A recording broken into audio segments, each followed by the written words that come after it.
Hello, everybody, and welcome to the first episode 1 of our new podcast. It's going to be called Navigating Our Lives Through Autism. We're two autism moms. We're going to tell you a lot about us. We're hoping to be able to build some community and get to know you guys as you get to know us and get to know our children through our eyes. So we'll start with some introductions, and I'll let this lovely lady go first. Well, my name is Grace McKendall Thompson. I have 3 sons, 2 of which are on the autism spectrum. Hassan is 9, and Hosea, he's 6. And they both are on 2 different ends of the spectrum, I guess you could say. I have my 3rd son. His name is Huey, and he's 5. He's not on the spectrum, but he does have an articulation disorder. So we're navigating that as well. My husband, his name is Hassan Sr. That's pretty much us. All right. Well, I am Juliana Pounds, and I am the mommy to 2 babies. My son, Javen, he is 10 years old. He'll be 11 in May, and he is neurotypical. He is growing, thriving, doing all the things that a growing boy does. And then I have my 5-year-old, Makeda. She is on the autism spectrum. She is neurodivergent, and she is absolutely the joy of our family. My husband, Akeem, he's a software developer, and so that has afforded us a lot of flexibility when it came to Makeda getting her diagnosis. We were able to get her evaluated privately, which is very difficult. We'll talk about that in later podcasts. But we got her evaluation privately. And then we got her into an ABA center where she has been flourishing and thriving. The sibling dynamic has been really interesting, but Javen absolutely adores his sister, and he's learning as we learn.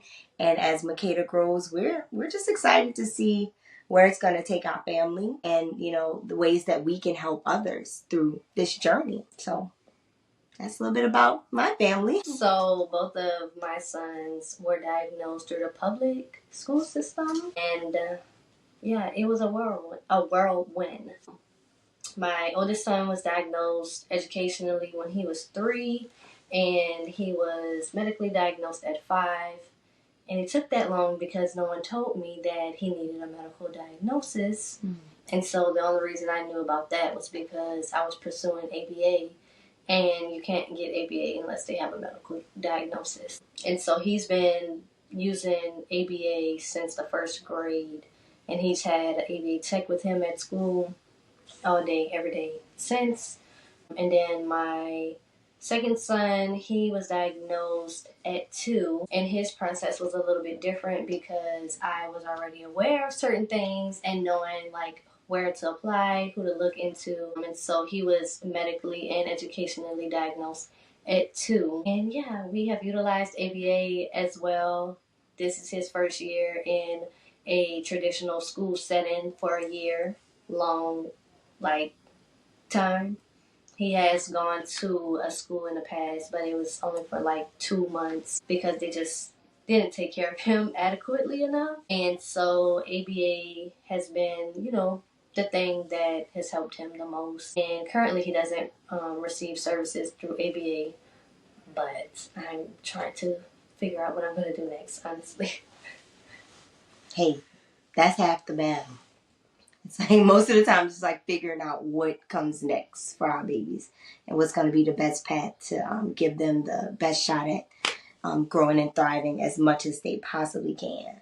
So next, we kind of segued into this already, but we're going to go ahead on and dive deeper into it, I guess. So I'll go ahead on and talk about our journey to an autism diagnosis. What that looked like, signs that we noticed, the diagnosis process, and how we felt about it. So, for me, you know what? I'm going to preface it by saying that my family has a history of autism. My aunt has 3 boys on the autism spectrum, and so I kind of grew up around it. I grew up aware of it as a diagnosis and what it presents as and things of that such. And so I really did have kind of a leg up in that way. And that's Grace will talk about, why that, how we differ in that way. But I had a leg up.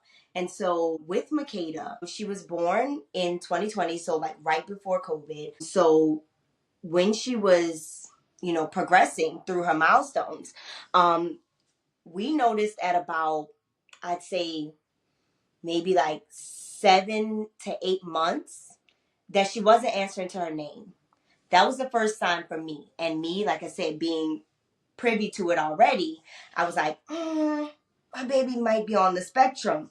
But we're going to wait it out and see. Maybe it's due to COVID, the lockdown. Maybe it's just that, there haven't been enough people around. Maybe she just hasn't heard her name enough, things like that. Well, we continue to go on, and she continued to not hit that specific milestone. And then I also noticed by 1 year old, she wasn't being as auditory as 1 year olds usually are. Now, wasn't expecting her to have whole sentences, but she wasn't saying a thing, along with the not answering to her name. And so it was about when she was about 1.5 is when I finally opened up to my aunt and I said, do you think that Makeda might be on the spectrum? And she said, I actually do think so. I was just kind of afraid to tell you because I didn't know how you would react. And I told her, I said, well, I'm good with it, but I'm not really sure. My husband, because he had no experience with it. And so I thought that he would, be disappointed, upset, in denial, things like that. And so I brought it to him. And I said, I've named all the things. I said, did you notice that she doesn't answer to her name, that she's not speaking in any kind of way yet? Her attention is usually really super hyper focused on one thing and she doesn't really divert from that. She's not really interested in people's emotions. She's not at least trying to be interested in playing with other kids. Like, do you notice all these things? And he was like, yeah, but I just thought she was just kind of behind. And I said, well, I think it's time for us to explore an autism diagnosis. And he said, okay, what does that look like? What do we have to do? And so I was relieved as a mama that I didn't have to feel guilty in getting my daughter the evaluation and then, subsequently the care that she would receive. He was okay with it. So we went forward. And when we tried to enter the diagnosis process, we realized that there was a year-long wait, a year to a year and a half long wait for her to be evaluated. And with the time ticking by, we know that, time is of the essence when it comes to their milestones of them, getting the help that they need and helping them catch up cognitively. And so we panicked, got nervous, and we had a family member actually who helped us out. Shout out to you. You know who you are. Thank you so much. Love you so much. Who helped us out and was able to pay out of pocket for us to get Makeda privately diagnosed. And we went that route and we felt like it was imperative because Makeda also, with her autism diagnosis, has a diagnosis of pica. And so it was really important for her to be watched extensively and cared for differently than in a traditional daycare setting. And we kept having incident after incident in a traditional daycare setting that became dangerous for her. We pulled her out. I was crying. My husband had to leave his job so many times. It just was too much. We knew she needed to be in ABA. So we got the diagnosis and they diagnosed her she's diagnosed with ASD, autism spectrum disorder, language delay, speech and language delay. And that qualified her for the whole shebang. So she is now at her ABA center and she receives speech therapy, OT, and regular ABA check-ins. She didn't need PT. So that was our diagnosis journey. Okay, so because I have two, it's probably going to be a little lengthy, but I was a teen mom, got pregnant at 18, my senior year of high school. And so with my oldest son, I didn't really have like anything to go by.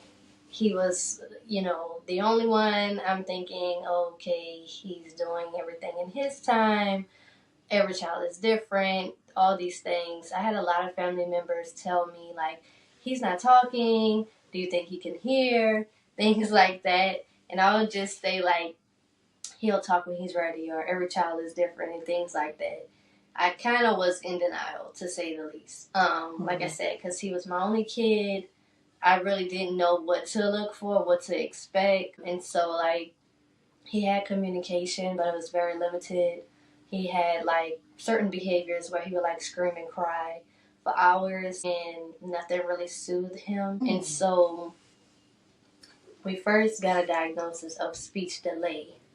And so after that, someone told me to look into child search, which is a thing here where it's connected through the school board and they diagnose them, you know, educationally and things like that. Go through all the tests and see what they need. And so he was diagnosed educationally, like I said, at 3 through child search. And I already knew he had a speech, you know, language disorder. And so, yeah, that kind of started like the process of just going with the motions, trial and error. I've kind of been on that bandwagon for a while now, and I still am, to be quite frank, especially with him because he's the oldest. He's the first to experience certain things, and we just don't always have the answers, to be honest. But Hassan has always received speech therapy, ABA, since first grade, like I said, once he was medically diagnosed. And then most recently, he just got approved for occupational therapy, which he probably should have had a long time ago. But I got a lot of pushback on it. But still in all, like... Small wins. Yeah. Big wins, really. Yes, yes. But as far as him getting medically diagnosed, it was around the same time as my second son. Hassan was on the waiting list for the Autism Center here through Children's. But like she said, the waiting list was like a year-long wait, if not longer. And so once I put both of them on that list, I don't know how, but like maybe like 3 months after, I got a call. And I think it had to do with like me having multiple kids needing like a diagnosis or an evaluation. So yeah, so to this day, like I said, he receives speech, ABA, and then OT as of recently. As far as Hosea is concerned, Hosea started off very differently. I did have, you know, another kid to go by. Hassan was on the spectrum. And so, I mean, I felt like I knew what to look out for. He wasn't presenting signs at first. And so, like, he had, you know, language and things like that. He was starting to talk. He was just very social. He was just a very, like, outgoing kid. And then about 2, he kind of just started to regress. He stopped really answering to his name. He stopped talking for real. And so at that point, I just was like, well, I guess I have to start this evaluation process all over again because what else could it be? And so at that point, I was really thinking, all right, yeah, it's just speech. Like I said, in denial. It'd be like that. Yeah, and it is what it is. Like, who wants to be told, you know, that your child is on a spectrum and... Right. Yeah, that's disability. Yeah, right. I was gonna say that's gonna open up a whole nother conversation, but right. Yeah. So I was just like in denial for a while about that, and then once I started the process with him getting like speech services and stuff, I really didn't waste any time because I just felt like he started to show more signs of being on the spectrum. Like he does hyper focus on things. He hand flaps, he jumps up and down. He has a lot of like sensory, like stimming and things like that. And so, yeah, it was just more evident to me as time went on, as he regressed, that he was on the spectrum. It looked different from Hassan, but I mean, I just wasn't prepared for it. And so he qualified for everything. He also went through the child search process as well, but he has always received OT, PT, APE, speech, ABA, like, yeah, everything. The whole shebang. And so as of recently, like I said, he's in the public school setting now in kindergarten. And since he's been there, he hasn't had ABA, but yeah, he still receives everything else. And it has been a process. He just recently got approved to be like a 2-to-1, which I'm still fighting for the 1-to-1 because he needs it. Please. You just keep fighting. Another day, another time for that conversation. Right. And that was another thing too, Makeda, the stimming. She would like bounce a lot and flap, and we noticed that she just had this little favorite little, I just called it the Kata bounce, like until we noticed, oh my gosh, she's stimming. But the Kata bounce, she would stand in front of the TV and just stare at it and do in like that motion. And so, yeah, she still stems to this day. Homegirl is a hoot. All right. And How would you say, like, you and Hassan felt, big Hassan Senior, like, kind of going through those motions and really letting it settle in? Like, I know we heard how you feel, but like, how do you think he felt from y'all's conversations? Like, was he kind of? I mean, even from conversations, I can't really say like how he felt or feels to this day. Seriously, I think in the beginning he probably was similar to me, like in denial, especially with Hassan, and then with Hosea as well. He probably did go through some of those same emotions, just because it's like, okay, we now have 2 kids and they're both on the spectrum. Like, yeah, it's a doozy. It is. Yeah, it definitely took us for a whirlwind, to say the least. And yeah, it was scary. I mean, I still feel like that to this day, because there's so many things that I'm still trying to figure out.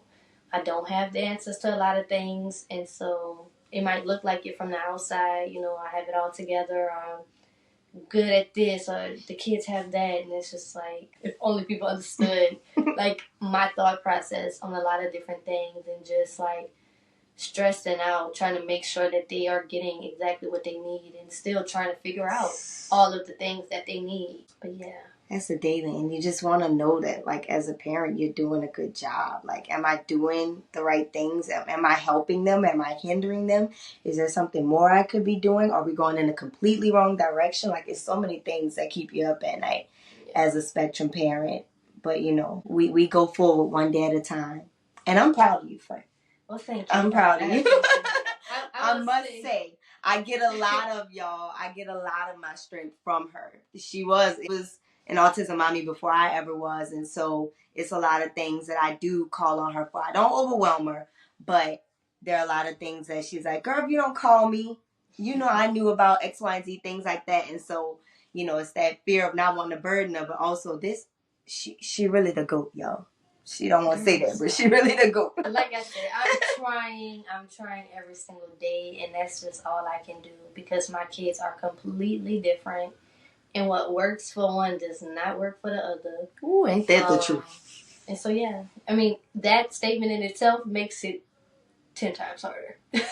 Good. Just to be frank. Like, but it's also, you know, the biggest blessing in it as well, because it pushes me and Hassan to grow as parents, you know, every day, to try new things with them and just figure out, like I said, what they need and how to support them.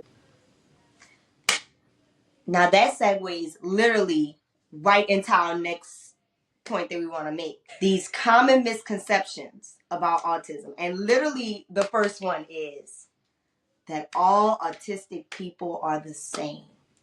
We're going to talk about it, y'all. We got to address it. All autistic people are not the same by a far shot. Same diagnosis, very, very different presentation in each individual. I mean, I would agree. I think outside of my kids, just working in education, I work at a school where we service only students with disabilities. And so, like, I would say probably like 80%, 85% of our population are students on the spectrum or have multiple disabilities. No one student there is the same at all. Like, that's why they call it a spectrum. Autism is a spectrum. It presents differently. Yeah. You got to know your kid. You got to know your students. You have to, you know their IEPs, you know, when they're not your child. Know their IEPs and different things are going to trigger them. Different things are going to motivate them. Different things will soothe them and all those things. So you just have to know.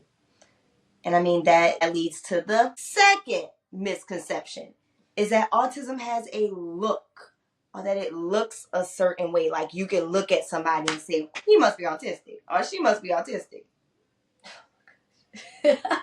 That's just so funny to me, because like, people have told me that about my kids often, and it's just like, whoa, what are they supposed to look like? But I mean, at the same time too, it is an invisible disability, and I can attest to my oldest son for sure. Like, he masks, like, at school. It's just his first couple of years in the public school system, he definitely held it in all day long. And then once he got home, he would just let it out. He would be full of emotions, aggression, all these things. And like now, I feel like he's kind of found his way a little bit. Like he knows that the kids are going to accept him for who he is. Because most of the kids are, understanding and pretty nice. Now, you might have some that are not, but he doesn't even have to worry about that because the other kids are going to take up for him. See there? And I mean, they with him. It's also still just kind of hard in that regard because he doesn't understand if somebody's being mean to him as far as like kids and stuff. Yeah. But he does mask his behavior a lot. And to me, just look like literally if Hassan, of course, was to close his mouth, not say anything, and just stand there, you could not tell me that you could put him in a lineup and say, oh, he's autistic. That's just not a... And to be honest, with the growth that I've seen, as long as I've known y'all, like, even when he talked, like, to me, he would just be a kid. Like, if I didn't know that he was on the spectrum, like, you would have to tell me that. Until he, of course, presents, like, has a meltdown or something like that. Or, but, like, literally just him, Y'all, wait till y'all hear more about my little best friend. Hassan Jr. is, he's so amazing. And I mean, and Jose is amazing as well. It's just that the way his disability presents, one probably would assume, although they shouldn't. I would and they say, shouldn't. For sure, with him and Kada, they are more out with their behaviors, and so people are going to assume. Now, Kada, for sure. Assumptions should not be placed on any child. Not at all. Sometimes they do, have the behaviors that fall into the category. Right. And it's just like, okay, yeah, that kid's on the spectrum. It's like, I mean, in your brain, it's like, and that is so crazy because now as autism moms, we do it like, because we know, like, it'll be like, oh, that kid on the spectrum. Like, or it's okay. That baby's on the spectrum. But we know he's on the spectrum. But in a loving way, to be like, be gentle with that baby. Like, because they're on the spectrum. Don't, don't read too much into it, if they hit you or if they yell really loud or if they don't want to be, around or things like that. They don't want to play. It's like, oh, that baby's on the spectrum. Don't worry about it, I don't know. I think, too, just even us as educators, like, and working with students that have disabilities, like, it's just easier for us to, like, pinpoint, people in a crowd. But yeah, still in all. Right. No assumptions. Right. We become king, but no assumptions. Yeah. No assumptions. All right. Third one. You want to read it, Grace? Autistic kids just need more discipline. I definitely disagree. If fully. anything, they need more love and affection. Right. More gentleness, even if they don't want you to touch them. Like, they want some type of love and affection in another way. You just have to, like, kind of figure it out. Right. And it's hard, Nobody has the answer all the time. Your kids sometimes won't be able to tell you, but, it's like I said, trial and error. Right. Especially when they have a communication delay. Yeah. Things like that. It's like they're, imagine, like, even as a neurotypical person, imagine having something be wrong with you or something's going on or something that you need and it's literally sitting in your brain and you just cannot say it. You can't vocalize it. You can't get someone to understand you, whether that's I'm hungry or I'm aggravated, I'm scared, anything, And so, like, it just imagine being trapped inside of your brain.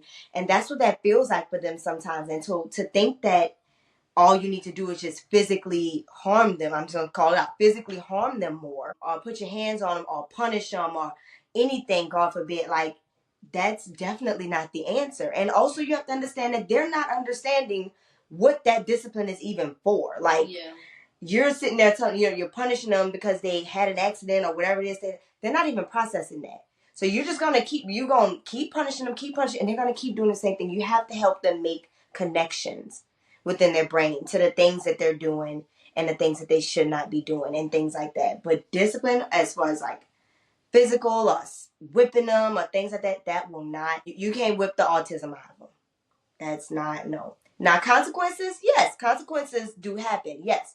Because you threw your iPad, you're going to sit in the corner and you explain that and you have them sit for however long With us, with Makeda, it's 30 seconds because that's about all we could get out of her.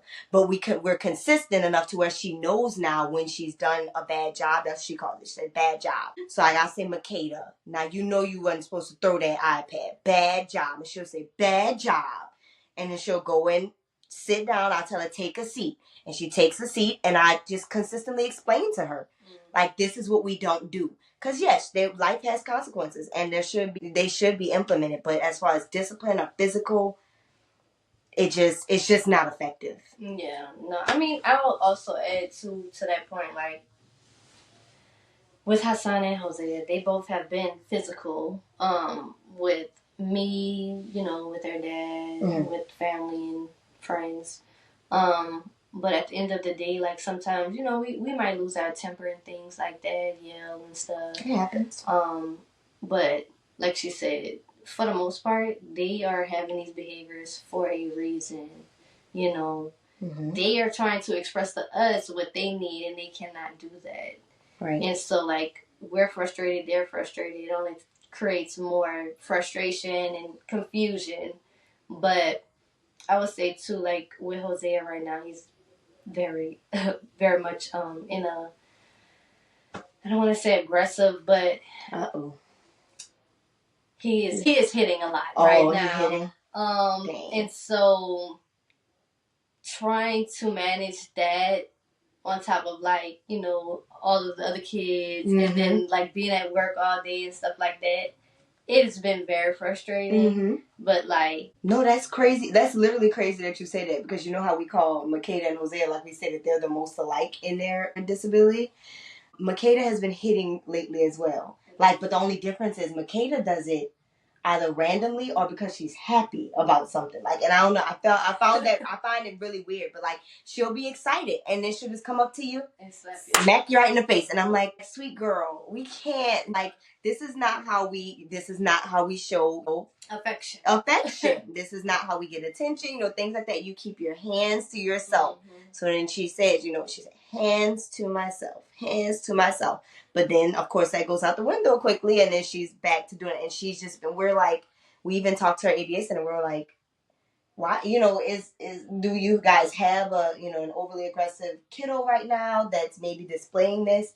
And that's where she's picking it up from, because she has been slapping the mess out of us. Yeah, I don't know, maybe, it's something that they're watching.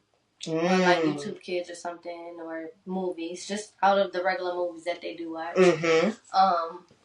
But no, Hosea is very much like, I'm angry. Like, he will say angry, just like that. Or sad or something like that, and just, girl, he be kicking, slapping. No.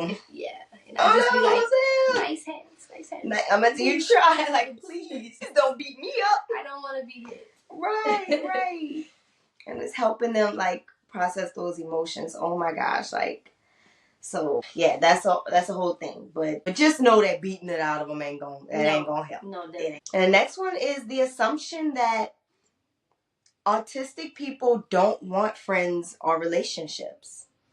Now, I've been watching Love on the Spectrum, right? I have to get back into it. I love it. It warms my heart.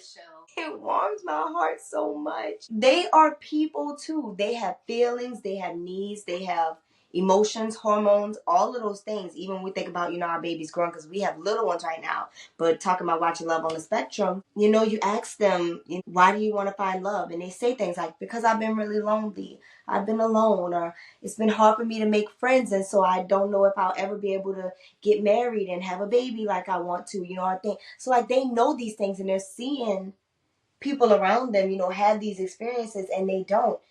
As far as our kiddos, like, how many birthday parties have they been passed up on? How many times have, family members not called them for the cousin sleepovers or the whatever, because their child is too much to deal with, or Makeda doesn't care because she doesn't interact and things like that. And it's like, well, she actually does. Like, and I notice her light up when she does get invited, and I notice her light up when her cousins are over. And so it's like, it does matter. Yeah, I mean, it makes a difference whether they're interacting with them or not. Like, they could play near them, and they'll play, or just watch them out the corner of their eye. Like, we really don't see the little things that they do all the time. Right. But Hassan, he wants friends for sure. Like, he is a people person.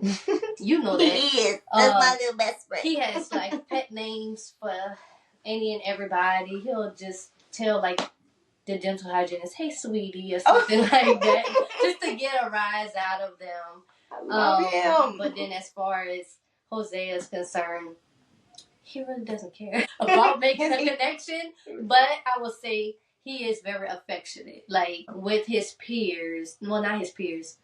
Yeah, definitely not his peers. With adults. Right. More specifically, like me and his dad, he will come up to us all day long and like want us to hug and kiss him. And it's like, at one point, he didn't want any of that.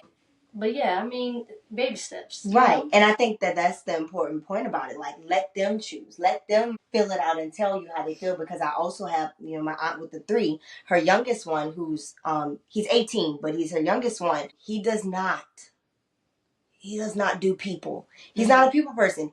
And that's just him. You ask him, you want to go to a party? He said, no. Do you want to go to this wedding? No.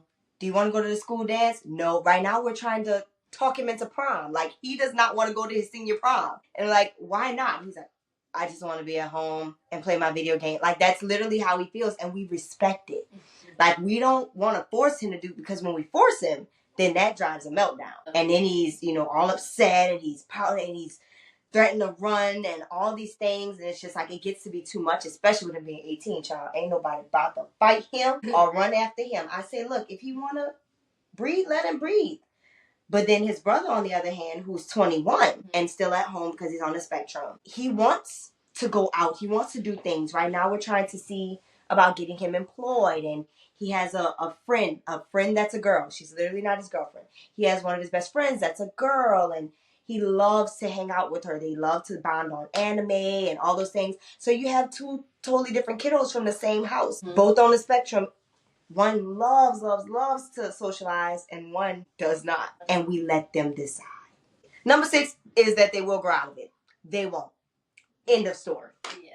I'll chop that up. You can help them mask it, but is that really what you want to do? Yeah. No. No. Just love them. Go with the flow. Keep loving them, no matter what. And the last one, autistic children can't be successful. I think that's true. It's definitely not true. I mean, yeah, no, definitely not. But there's so many people, even people in power right now, who are on the autism spectrum. Girl. Won't name one of them, but just on the spectrum. Leave him where he's at. We have Temple Grandin. I just watched her movie on HBO Max recently, and I was just like, wow, this is like blown away. Yeah, because like I saw a video recently too on Instagram by this guy. I can't remember his name. I'll have to show you. I might have sent it to you, but it was like he like played different sounds all at one time or whatever. Like first focusing like on the rain or somebody beating on the window, just different stuff, and then it all came together, and it was kind of like, this is what your child may be experiencing or whatever when they're like sensory overload. And so watching the movie on HBO Max about Temple Grandin, it was similar to that. Like, she noticed literally the smallest details of things and literally was doing math like in her like space or whatever. And it's so, when I think about this phrase that they can't be successful, like, it's just a lie. I feel like at the end of the day, it's about how much you put into your kids, and like whether they have something that they're really good at or not. It's about creating like opportunities for them to do certain things, because at the end of the day, nobody's gonna do that for them except you. For sure. Like, even on like the school level, they get left out oftentimes because people think that they can't do something or that they don't want to do it. And sometimes they're the best damn person to do it. Oh my gosh. And sometimes we're guilty of it as parents too. Like, in an effort to protect our babies, sometimes we unfairly assume their abilities. Like, for example, like with my baby Makeda, like, since she has the, the cognitive delay and language delay and things like that, I'm always thinking like she can't, sing certain songs or things like that, whatever. But like, I wish you guys could see. We're actually in her sensory room right now, and there's a poster on the wall that has 2D shapes and 3D shapes. Mm-hmm. And my husband was in here with her one day, and I was looking at the 2D shapes, and I was like, she can probably recognize those, but she will not recognize those 3D shapes. That's me just saying that off jump, right? I'm like, oh, she knows a circle. She can say square. She can say triangle. She can say rectangle, the simple ones, right? Oh, homegirl took it far. We went to 3D shapes. She said, a sphere. What's that one? A cylinder. What's that one? Triangular prism. What's that one? A cone. What's that one? A cube. I mean, and she was naming all of the 3D, and I was just like, I felt bad because I was like, how dare you limit her and say, oh, she can only unfairly assume that that was all that she could name. And she named the rest of them and blew my mind. So I was like, you know what? I have to stop in my brain. If I want other people to see her as capable, I have to start as well. Mm-hmm. I have to start trusting her to dress herself. Like, I'm still standing there, but like, dress herself, maybe pick out her clothes, all these things. Like, if I want her to have independence one day, I have to start. Yeah. And so I want to do that for sure. Talk about success. That's really funny though that you say that, because Jose is very similar. Really? To that regard. Yeah. Isn't it wild? The way in which we found out that he could read was just like a random day. He was with one of my grandmothers, and she was like, "Girl, do you know that he can read?" No, what are you talking about? He can't read. And so she was like, "Well, sit down for a second." So I sat down. She brings him to sit too, gets a book, a Dr. Seuss book, and like he starts reading the book. Like, wow. With no help, and I'm just like, well, damn. Tears. Like, okay. I mean, I know that he was soaking up some information on like Starfall and stuff, but I didn't know he knew how to read a whole damn book. Oh my goodness. But similar to, the signs and stuff, they be knowing. Yeah. They be knowing. Like, we don't even have to teach them things so half of the time, because they literally just pick up on stuff. Yep. Some kind of way. But yeah. And then, some kind of way. With little Hassan. I'm about to say, talk about it. You better talk about my best friend. Lil Hassan has a gift in art, so boy, it's amazing. I mean, amazing. He not tracing it, y'all. No, he is not tracing it. He'll watch like videos and stuff, and then just follow along with the video or do it from like his memory. But yeah, he'll pretty much draw whatever he wants to at this point, and just in 1 year, like he has made significant growth, like. It's been insane. Like Mario from a year ago to Mario today, it's like he drew that. Right. If I can, I'm gonna try and stitch a picture of it somewhere right here. But we're trying to, figure out some things when it comes to that talent for him, because more than likely that is going to be his success. Like, you just have to hone in on what they're good at or what they can tolerate and things like that. For sure. But yeah. I mean, y'all will see, y'all will know. Yes. We have some stuff in the works now, which I'll tell you after. I'll show you after, but yay, I get the behind the scenes. But yeah, so wrapping it up then, you guys, we just want to give you a little message that you're not alone in this. We're young moms. We pull a lot of inspiration from, others' experiences. We pull them from each other, and we're learning from our kids every day. So please know that nothing you're doing is wrong. There's no rule book. There's no guide. There's no perfect way. You get up every morning and you do the best you can for your kid. And we'll continuously push that message, because a lot of times this journey can get you down.